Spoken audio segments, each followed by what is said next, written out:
Of course, Tyler Crowder, host of Kicking It with Crowder, joining us here on the Rundown this afternoon. Friend of the program. And I have to ask you about the stuff that happened today up at Clemson. You know, ETN puts in a 4.40, 18 reps on the bench. Just a good showing there for the Clemson running back. Where do you have him as far as your Hot 100? What's up, Rob? Thanks for having me, man.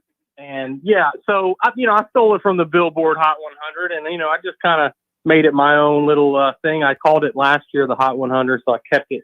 And so it's my top 100 prospects. I've watched film on every single prospect that I have in the Hot 100, and I have Travis Etienne right now as my number 18 overall player and my number 2 overall running back. So I'm very high on Travis Etienne. He's a guy who could go into that mid to late first round. I truly believe he's a first round running back. So I think he'll go kind of in that later first round.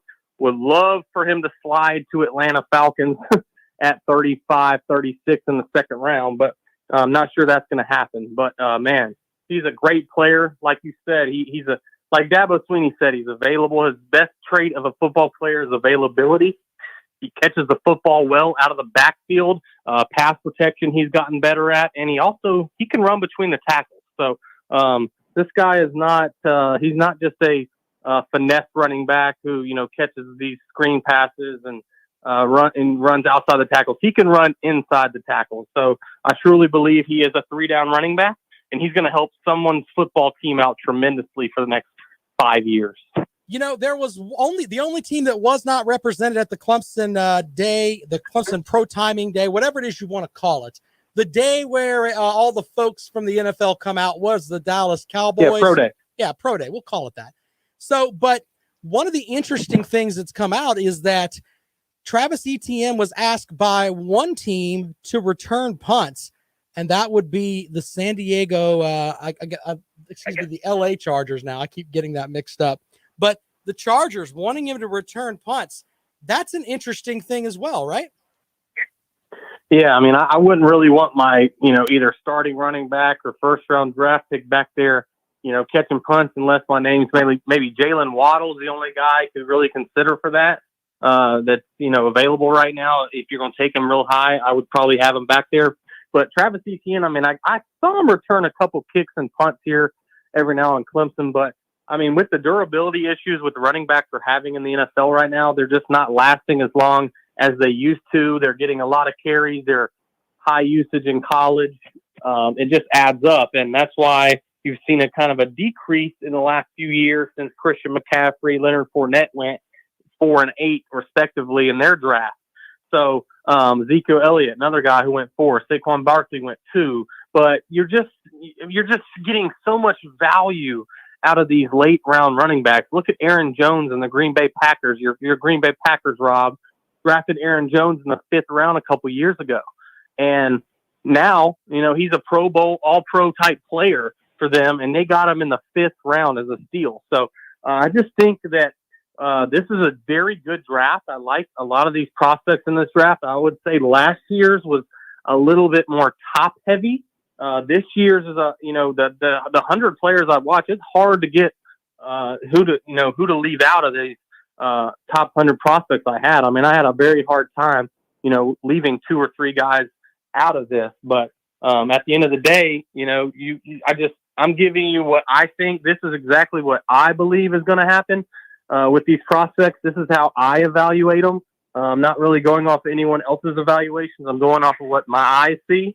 And, I just have Travis Etienne as my number 2 overall running back. I have Najee Harris as my number 1. He's a bigger back. And, he reminds me a little bit of Eddie George, from the Tennessee Titans of Ohio State, Heisman Trophy winner in 1995. And Najee Harris, I really like what he brings to the table. There's also Javonte Williams from North Carolina. I mean, this is a pretty good 1, 2, 3. Those are my top 3 backs. Javonte Williams comes as my number 32 overall prospect. So how they all compare, they're all different. They all give you something different. Right. And I think that Travis Etienne's pro comparison for me has always been Alvin Kamara. If he can go in there and have a 70% type Alvin Kamara in his tool bag, I mean, he's going to be a very good player in the NFL.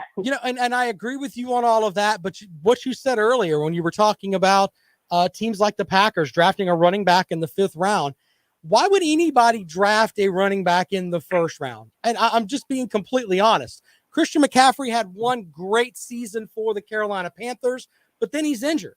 And I think you're in the meat grinder if you're a running back anyway. If I'm an NFL GM, regardless of what Travis Etienne does or Najee Harris does or whoever, I'm going to look further down the road for a running back. I'm more apt to draft in the 1st round either a quarterback, an offensive tackle, a defensive back, or trade out. 1st round picks have to be on those 3 things, in my opinion. And if not, you're kind of just wasting your pick. Yeah, and I think it all comes down to value. Like how much do you like this running back? Where is he on your board? Do you take best player available no matter what? I mean, I'm more of a guy, yes, I like best player available, but it also has to go to your needs. Like the Atlanta Falcons at 4, they need a lot of stuff. I mean, they could use a tackle, they could use a running back, they could use a defensive back, they could use a safety, they could use a defensive end, they could use everything. And it's just at the end of the day, yeah, you can't draft a running back there at 4. They can't do it at 4, especially. But you're able to maybe trade back in later 1st round, and you have this guy really high on your board, and he falls to Travis Etienne falls to the 28th pick, and you're able to get a Travis Etienne by moving up a couple picks. I'm all for that, but at the end of the day, I understand what you're talking about, Rob. The running back value, I guess, has been. Once they get paid, it just seems like these running backs just fall off a cliff. Ezekiel Elliott, Christian McCaffrey. I'm not saying they've fallen off cliffs. I think they'll be okay this year, but you can just see a definite change from what they were a few years ago even. And Christian McCaffrey has a lot of tread on those tires. What he did at Stanford, what he was doing when he first came in the league with the Carolina Panthers. I mean, this guy's gotten a lot of touches, a lot of yards, a lot of hits the last few years. So I like Christian McCaffrey with the Carolina Panthers, but if they were able to get rid of his contract and maybe move him, I mean, hey, it makes a lot of sense. But we'll see. We'll definitely see. I think you could possibly see 1 to 2 running backs picked in the 1st round, Rob, and that would be Najee Harris and Travis Etienne. But it's all about, hey, where does this guy fall on my board? What's happened so far in the draft? Who's what's happening? If there's a move for quarterbacks up at the top 4 or 5 picks, and you're seeing 3 to 4 quarterbacks go off in the first 3 to 4 picks, these running backs are probably going to fall a little bit. So I would look for anywhere between 16 and 32 for Najee Harris and Travis Etienne. But we'll see what happens. We'll see what the GMs and the executives think of the running back position. Speaking of quarterbacks, it seems like up with the Panthers, all the talk was, hey, they're going to go after Deshaun Watson. And then Matt Rule said this about Teddy Bridgewater. He's having a great offseason, I'm sure. I can't wait to get him back here. And I think he's determined to play his best football next year. As far as where he stands with us, I mean, he's our quarterback. Yeah, that he was. There was talk he was on the trading block last week. Now it's, please come back to us, Teddy. The love affair with Teddy Bridgewater now, because I think that maybe there's a section of folks that are starting to think, Houston's not going to trade away Watson. And how long will that spin out? And even if Watson sits out games and they deal him later on, you still would like to know who your quarterback is going into summer workouts and everything else, right? Yeah, I wouldn't be surprised if the Carolina Panthers did take a quarterback. Just maybe he may not start right away. Teddy Bridgewater can be the guy right now, but Matt Rule, they were able to get Teddy Bridgewater last year in the offseason, but I'm telling you, Matt Rule probably wants to handpick his own quarterback from an NFL draft. I mean, he's a second-year coach. He's got a 6-year contract, I believe, 6-year contract. Right. And, he wants to go ahead and get his guy in there. Look at Justin Fields possibly, maybe a Trey Lance for the Carolina Panthers. But they have some nice pieces on that defense, Derek Brown and also Jeremy Chung, the safety. The safety they drafted last year. I cannot remember his name right now, but he's a very good player for them. 21. He is a heck of a player. So they have two nice pieces with those two players, and maybe look for them to possibly draft a corner. This is a nice corner draft. You have Patrick Surtain, Caleb Fairley, two of the highest guys on my board, and then you also have J.C. Horn and Asante Samuel Jr. Now they probably won't be selected that high, but you could possibly see Carolina go after one of those corners at 8, or possibly this is a deep offensive tackle class. I've heard you say in the first round you're looking to draft offensive linemen. There's a lot of offensive linemen in this draft as well. So Carolina could go a number of ways, but would not be shocked if they either traded up for Justin Fields or able to pick him at 8. So that would not shock me at all. Oh man, lots of questions to be answered about in the NFL draft. And I tell you what, man, you got to check out your podcast because you got great stuff there. It's Kicking It with Crowder. Find him on Twitter at Kicking It with Crow. I have to ask you this before we get you out of there. You kind of have your finger on the pulse of high school football around the state of Georgia. There was stuff put out about Coach Rich Probst, Rush Probst. Rush Probst. I don't know why I'm thinking Rich. Rush Probst down at Valdosta. What is the deal with that there? I mean, this guy's been accused of paying his own players, in addition to saying things about Kirby Smart and Nick Saban that, he can't really prove. I mean, just a lot of things that are out there. But what is the vibe in the state of Georgia about Coach Probst? Well, I take it as a grain of salt whatever he talks. He if you look at his track record, what he's been, he's a great football coach. Let's just go ahead and get that out of there. He's a good high school football coach, has opportunities to go coach as an assistant in college. So this guy knows what he's doing. Let's just go ahead and get out the way. But at the end of the day, the guy has had scandal after scandal, and he built Hoover program up. He won like 6 state championships at Hoover in Alabama. Then he goes over to Colquitt County, builds them up, wins 2 to 3 state championships there. Then he goes to Valdosta this year, wins another state championship. The guy is, I don't know. They didn't win a state championship this year. I'm sorry. Valdosta didn't.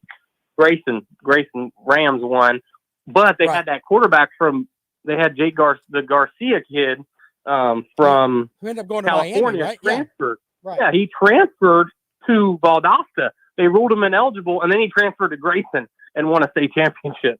It's just crazy. High school football in Georgia is insane. Like top 5, states probably: Texas, Florida, Georgia. It's some good football down here. And Rush Probst, he's a winner everywhere he goes, but there's always something that follows him. So he was on the 2-A-Day show back in the day. I'm not sure if you remember that. I remember that. Yeah, that was him. We've talked about it here on the show, but it's just I wanted to get the vibe for someone who actually lives in Georgia and follows the high school football there. It's at a point now where you hear what he said, and then you hear what he was trying to get the Valdosta Touchdown Club to write him a check for $4,500 a month and give him a gas card. Brother, you and I need to get into coaching if we can convince a booster club to give us that.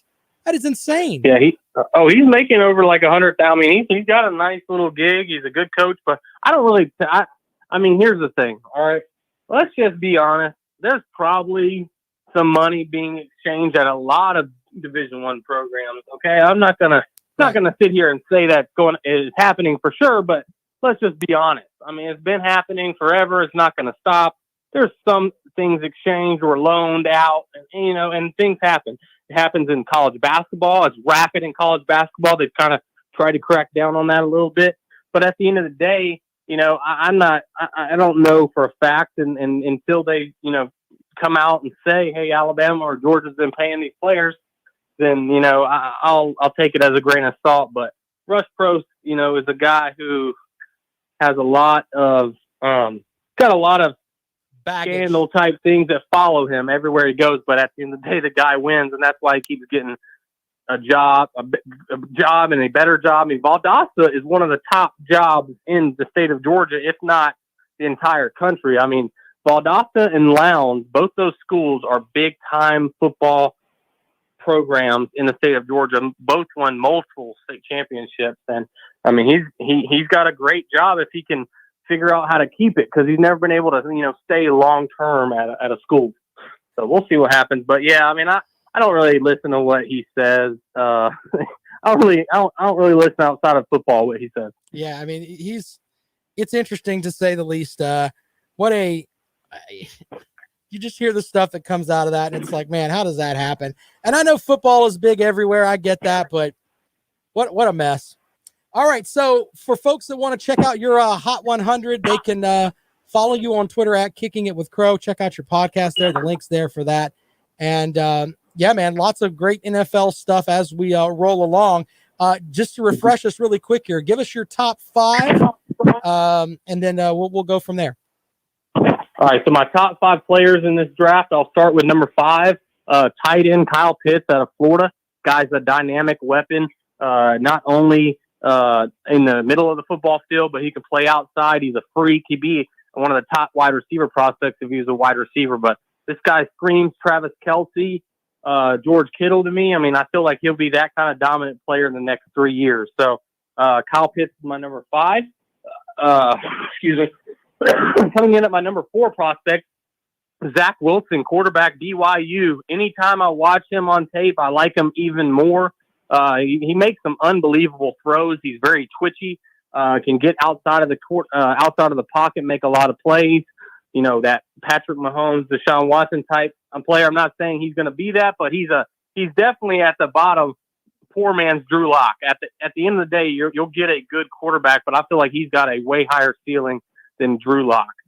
Coming in as my number 3 overall player, Ja'Marr Chase, wide receiver, LSU. This is a guy who opted out of the 2020 season, but you turn on the tape in 2019 and he pops off right away. Almost 2,000 yards, over 80 catches, and 20 touchdowns in 19. Very physical guy. Reminds me a lot of Anquan Bolden, but a lot faster than Anquan Bolden was. And he's a, Hall of Fame type receiver. Then you have number 2, Penny Sewell, another guy who opted out of the 2020 season. He's an absolute freak on the offensive line. This guy is going to be a starting left tackle for your team for the next 10 years. I feel like he is in that realm. He's one of the best linemen that I've evaluated in the last 5 years. I really like what Penny Sewell brings to the table. And then my number 1 player, Rob, you know who it is, Trevor Lawrence. I love Trevor Lawrence. I think he is going to be somehow better in the NFL than he was even in college. And that's saying something. When you watch his tape,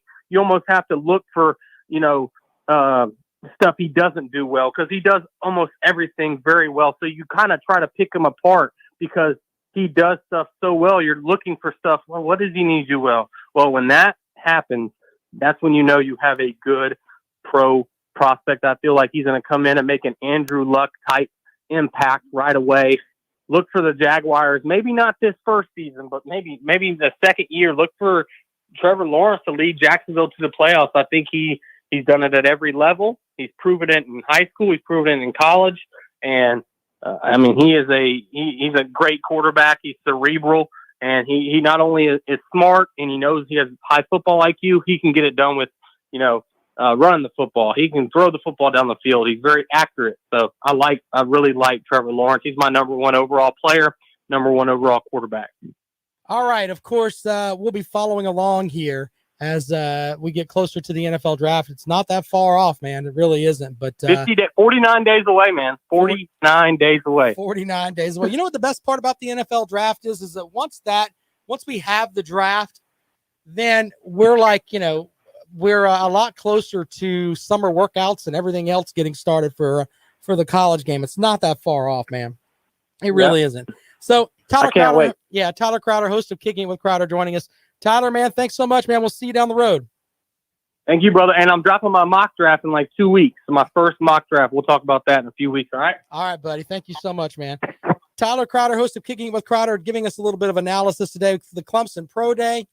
If you missed it, all of the info on what Travis Etienne did. Will he be a first-round pick? We'll take calls on that at 803-978-1832, 803-978-1832. That is the number to dial if you would like to get involved with the rundown this afternoon. I'm going to talk about basketball. Syracuse loses at the buzzer today to Virginia. It's like our first real taste of the old March Madness theory. And Skeletor pulls off an upset. We'll talk about that in a little bit. Something that will come down the line if they can get another couple of wins. Rick Pitino's team at Iona. They upset the top seed Siena in the MAC. And he may make his way back to the NCAA tournament in his first year.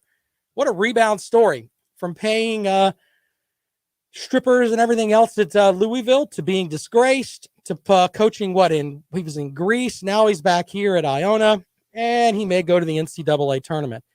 Yeah, it's amazing when stuff like that happens. Also, the Clemson basketball team yesterday laid an egg. We'll talk about that and how that affects their proposed seeding. We'll get into that in a little bit here on the rundown. Right here on Fox Sports Radio 1400. My name is Rob Sanders. Of course, you can find me on Twitter. I'm at Rob Sounds Good, where I tweeted out, hey, if Clemson hits some threes, they'll do fine in the tournament. Yeah, they hit threes. They didn't do fine. Rob looks stupid on Twitter. Follow me there at Rob Sounds Good. I might change it to at Rob is stupid because every time I make some sort of declaration about hoops, it ends up blowing up in my face. Anyway, we'll also talk about the matchup tonight for South Carolina as they will play in Nashville against Ole Miss. More of the rundown in just a moment here on Fox Sports Radio 1400.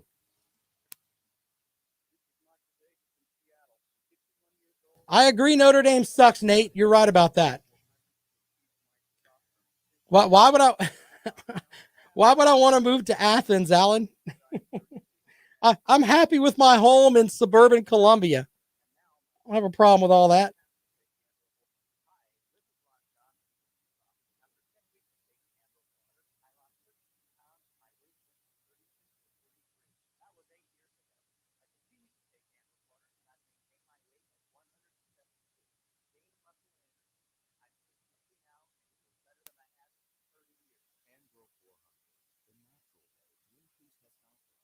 You guys are awesome over there joining me every day. I appreciate it. I know that during once football season gets back in check, man, there's going to be a lot more folks checking in, man. I know some people just check in for just football. This is a tough time of the year to do sports talk, man, because if you're into baseball, that's great, and I am. I'll talk some college baseball, but there are just some people that follow nothing but college football. Yeah. Kentucky's out. Duke is out, by the way. That's an interesting thing, too.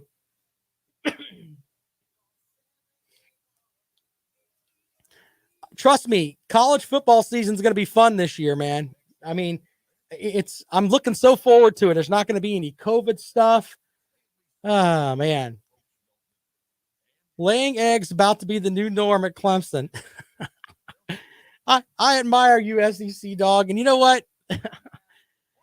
Are you going to that game? If so, I'd like to buy you a beer after Clemson mouth pumps you. I really would. I don't know. Like Georgia fans are they're just going to win that game. Okay. Okay. Bless your sweet little hearts.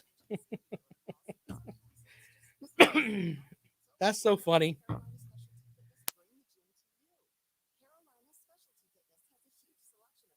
I do think that's the game of the year for both teams. I really do. And I think that whoever wins that game is going undefeated, and the other team will probably win their games out. Both schedules are just not very good. Not very good at all. What a mess.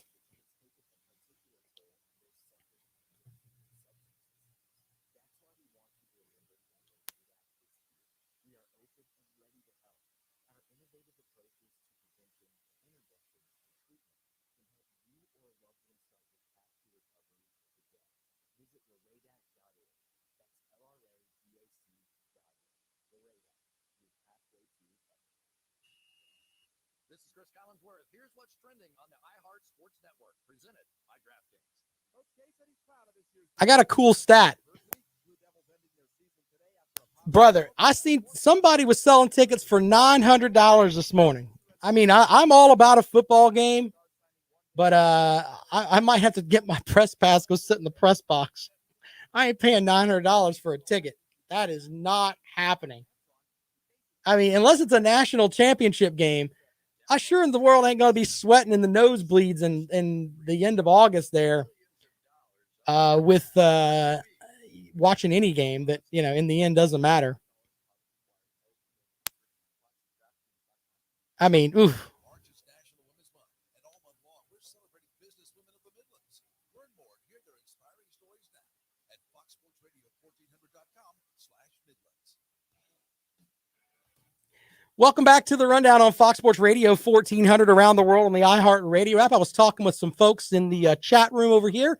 You can follow along and watch the show and make jokes about my big pumpkin head on the Fox Sports Radio 1400 Facebook page. Yeah, watch the whole show live. And, we talked during the commercial breaks about whatever. SEC Dog was talking about going to the Clemson, Georgia game, but tickets are $500, he says. That's a bargain, man. I've seen where people are charging $900, $900 to go to a football game in August. Man, I might want to sit in the air conditioner. I don't know about all that, man. Anyway, a couple of notes here about some hoops things, and I want to talk about South Carolina in just a moment. One of the more interesting things here, Kentucky finishes their season after they get drubbed today, 9-16, the most losses in a season since going 13-19 in the 1988-1989 season. First time since that season that Kentucky has finished a season under 500. It's also the first time since the 26-27 season that UK has not won at least 10 games. So there's that. And here's another interesting note. Duke is out. COVID-19 has taken down the Duke program. They won last night over Louisville, and maybe they were getting to a point where they were going to maybe crest a little bit. They're starting to win some games. 1-2 straight in the ACC tournament. There was talk that they had to possibly at least get to the finals to have a chance. They end up with a positive test, and they end up having to withdraw from the ACC tournament. Their athletic director said, hey, our season is over. So for all of you folks that are the typical Duke fanboys that you automatically put Duke in the Sweet 16 this year, when you fill out your bracket on Sunday night, you're not going to have Duke there. You're not going to have Kentucky there. You may not have Kansas there. You may not have Syracuse. Some of you are going to have to look at other teams. What? Yeah, the same people that will be hitting my Twitter feed at Rob Sounds Good talking about, oh, well, this is the year for Duke. Is it? Is it really? They're not going to be in the tournament. So there's that. Interesting stuff with that, where if you look at the ACC as a conference, and I don't like to do the whole conference thing, but you can make the argument that the ACC is down. I mean, really down. I like Virginia a good bit, and I like Florida State. Those are two teams that I think can make it out of the first weekend of the tournament. But after that, I mean, yeah, the Clemson team, by the way, that for the first time in ACC tournament history, the 13th seed advances to the quarterfinals. And who do we have to thank for that? That would be the mighty Clemson Tigers. Exactly. Clemson loses to Miami yesterday. Miami had 8 players, and they don't have a true point guard. And Clemson shot well from three-point land and still lost. What a disaster that turned out to be. But, you know, the silly thing is that the Tigers have 7 losses on the season. And a lot of it comes from the where they had, the COVID pause and all that. Yeah, you know what? I'm tired of hearing about all that. You got to play with what you got. Is this a Clemson team that can make the Sweet 16? No, I don't think so. They're projected as a 7 seed in the NCAA tournament. But, I mean, it's when you watch that game yesterday, it's not an issue of them not trying. It's just things just don't ever seem to go their way. North Carolina tonight They'll play actually this afternoon, I believe. They're looking to improve their seeding. They're projected to be a 9 seed. It's like the teams from the ACC and the SEC kind of aren't doing very well at all, to be honest with you, as far as projections go. 803-978-1832. Out to the phones we go. And welcome into the rundown. Good afternoon. Hey, Rob, how you doing, brother? Hey, what's going on, man? Well, I just got off of Google checking out BB, his contract. I couldn't believe what I saw. I don't understand it. If he can, you were talking about the game Clemson laying an egg. You really can't put that on the players. I mean, you can, but I put it on the coach for a game that they should win like that with no problems at all. And you said, stated the fact they only had 8 guys on their team. They don't have a guard. All kinds of reasons that Clemson should have won that game very easily. So I blame the coach. I know there's nothing to do about it. And I know that also replacing him probably wouldn't help the situation either. But anyway, Right. That's just how I feel about it. Yeah, man. I wanted to get it off my chest. Well, you're free to vent here on the rundown. And as always, I appreciate it. You have a great day, sir. Hey, man, thanks. Bye. There you go. All right. So there's not much that's going to happen with Brad Brownell. He's the all-time winningest coach in Clemson history. Yeah, there's that. So Clemson fans that were upset last night about losing this game, that's the all-time winningest coach in Clemson history right there. So, I mean, I don't know where to go from here on that. You've got an all-ACC second-team player in Amir Sims, who is a really good player. He's can do just about anything. If he can develop a three-point shot, he might get drafted. If he can, do well in workouts with all that, he might get drafted. So you got a guy that can play. Alamir Dawes is a great player. You got some other guys that can do little things here and there. Brownell said, hey, this is one of our deepest teams ever in his tenure at Clemson. Then why are you having issues with a 13 seed in the ACC tournament? I don't know.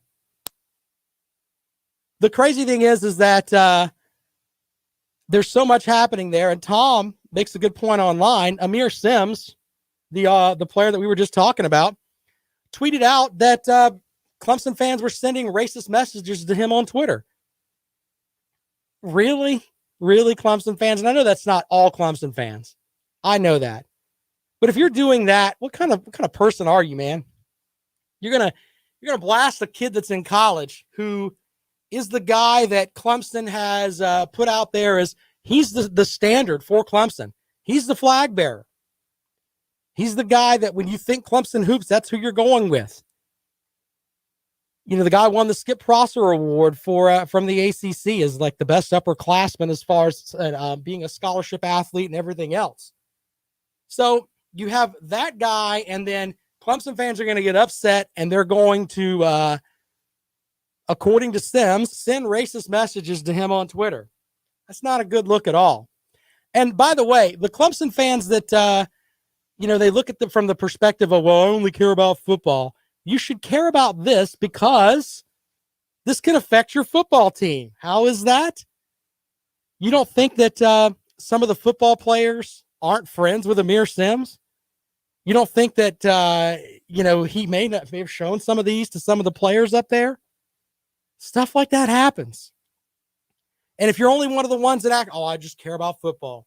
I don't care about the baseball team. I mean, they can lose by a touchdown and a field goal to USC upset. I don't care. It's all about football. All about football. If it is, you need to figure this out and don't tweet messages at a guy that has done everything that you want as a student athlete. It's disgusting, regardless of what program you support. You shouldn't be tweeting at guys at all, to be completely honest with you, as far as the student athlete goes. I don't agree with that at all. They're not getting paid for it. Look, if you want to tweet at NBA players that are making, $12 million a year, You want to tweet at NFL players that are making $30 million a year, that's fine. They're paid enough that that's part of what their payment is. Okay. Yeah, they're out there to get get beat up on the field and all that. I get that. But having to deal with the public, that's part of it.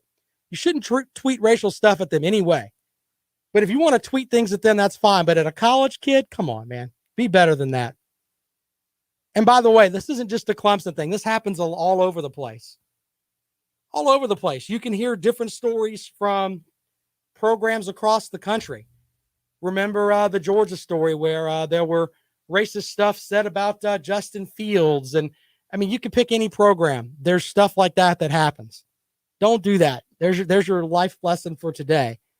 And if that's in your heart, man, it's just sad. Sad across the board. And you will be found out eventually. People will find out who you are. Stuff like that doesn't stay in closed doors forever. Okay? And in today's society of social media where people can broadcast anything with their phone, yeah, you're going to get outed eventually. So rehabilitate yourself. Learn to love everyone, especially if you are a fan of athletics on the college front, because it's just not going to work for you, man. Not going to work whatsoever. We'll take a quick break. When we come back, we'll wrap up this segment of the rundown.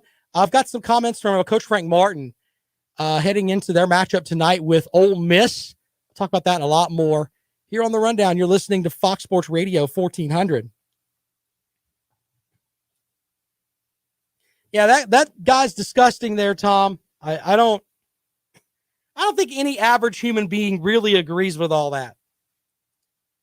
I mean, I think a lot of and maybe I'm just naive and you guys can tell me that, but I think racism in our country now has a lot to do with people that are a lot older than I am. I think that we're getting to the point where a lot of racist folks are in their 60s and 70s and they're kind of just passing it away. You know what I mean? So, Tom, I've texted Amir Sims.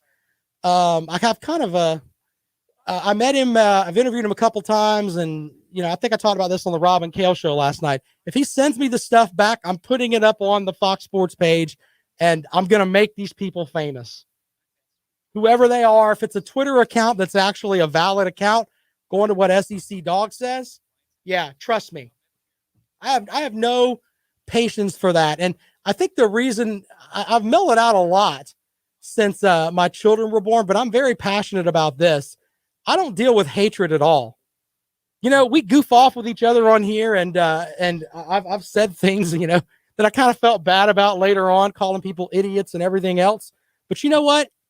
I don't hate anyone, and I don't want my children to see a world where there's some hatred there because you don't like because somebody's black or white or yellow or purple or whatever. I get really, really mad about that. And when I have to explain stuff, like my daughter is a big Clemson fan, and she's on Twitter. She can see the stuff on Twitter, and she's like, why would anybody say that to Amir Sims? And I have to explain that to her. That sucks. Shouldn't have to do that. But SEC Dog is right. Sometimes that happens. Trolls do some dumb things. Put those guys on a boat and see how long you hate someone. My first boat when I was in the Coast Guard was a river tender in Iowa.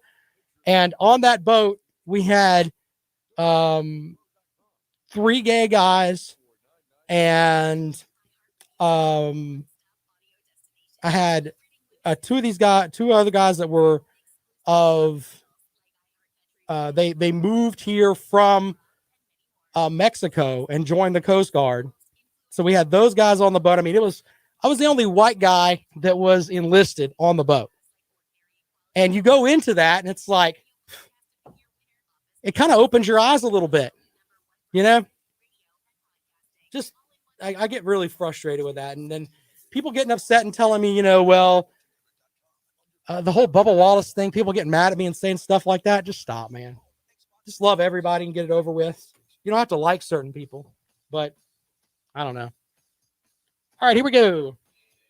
Welcome back to the Rundown. Final segment of the show today. The South Carolina basketball team will play tonight against Ole Miss. Now, this is a game Ole Miss needs, by the way. They are kind of on the fringe of the NCAA tournament bubble. Can they have to win this game, in my opinion, if they want to go to the NCAA tournament. Now, South Carolina, on the other hand, has won 6 games this season. Coach Frank Martin, there were some comments I wanted to play for you here a little bit about, I don't think I played these yesterday. I had them cut up, but it's interesting. Coach Martin thinks that if you look at the program, he doesn't really think that the program is really broke. Some interesting stuff he said about the Gamecock program. You know, when I got here 9 years ago, you could have hired Coach K, Pat Riley, and Phil Jackson as the staff. If they cheated, they would have fixed the problem a lot quicker. But we didn't cheat. Okay. Nobody asked if you cheated, sir. I'm just saying. If you did cheat, you were horrible at it. I don't think anybody's saying Frank Martin's a cheater. I don't know why he's saying all this stuff. But then he says this. This is the most interesting thing here, and this is why I don't think he'll say this in public, but I think Coach Frank Martin is ready for this season to be over with. I know what's not working this year, but the program ain't broke. So whenever I can hit the reset button, we fixed it once from a bad situation, we'll fix it again. So with that, the South Carolina Gamecocks will take the court tonight. And just from that comment, I think Coach Martin wants to win, but on the other hand, I think he's ready for this season to be over with. And he's going to have this team next year. And, obviously we'll look ahead to that later on, but team should be completely different next year. And you wonder if bringing certain guys into it may have changed some things up. Or someone was telling me a couple days ago, man, this team would be an NCAA tournament team if they had Mike Kotsar. Wow. I don't even know where to go from there. One of the most disappointing years that, as far as I've been, covering here, working with our iHeart stations as far as the Gamecocks go. It's a mess. Tom with a question online. When do we consider Ray Tanner? Our talks of Beamer doesn't work out. That's for Tanner. Yeah, I mean, I get that too. But I think that if something happens with Ray Tanner, he's going to be given like a Hall of Fame type role, basically. You'll be an ambassador for the university and he'll retire. I don't think it's ever going to get down to a point where, hey, Ray Tanner, here's the door. It's not going to be anything like that unless something crazy happens. But, Ray Tanner cares about the university. He doesn't really say and do stupid things like the athletic director at Kansas did before they showed him the door. Yeah. So I think Ray Tanner will be there. And I mean, there's going to be a lot of fan backlash with all of that, but you have a lot to actually put out there. Hey, who did Ray Tanner hire? And, how did that work out? The stench of the Will Muschamp era is on Ray Tanner's head, in my opinion.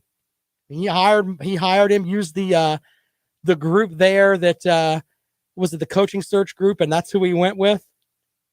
I don't know, man. How long will it take for Shane Beamer to get the Gamecocks back to respectability? And can he do it? That's going to be the big thing too, because let's be honest, they've won the press conference there. It seems like with Shane Beamer, the stuff they're doing online makes South Carolina look like they're an up and coming program. If they go out this season and they win 4 games, that is not what you want. I mean, getting to 6 wins this season, I think is huge for Shane Beamer. Huge. And I know he doesn't have a lot of the, his recruiting class isn't the, something you would write home about, but he's got to, with the players that he's got, weave his way into at least a 6-win season to alleviate some of that, because then you got some hope and you can go and recruit on that. So, but this is going to be the first year. That's going to be huge. I mean, really, really huge. Tom says 2 full recruiting cycles. You're right about that.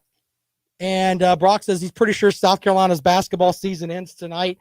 I think that I don't like to, go doom and gloom with anyone, but if South Carolina won tonight, I'll come in and apologize tomorrow, because It just seems like they just want to end this season and move on.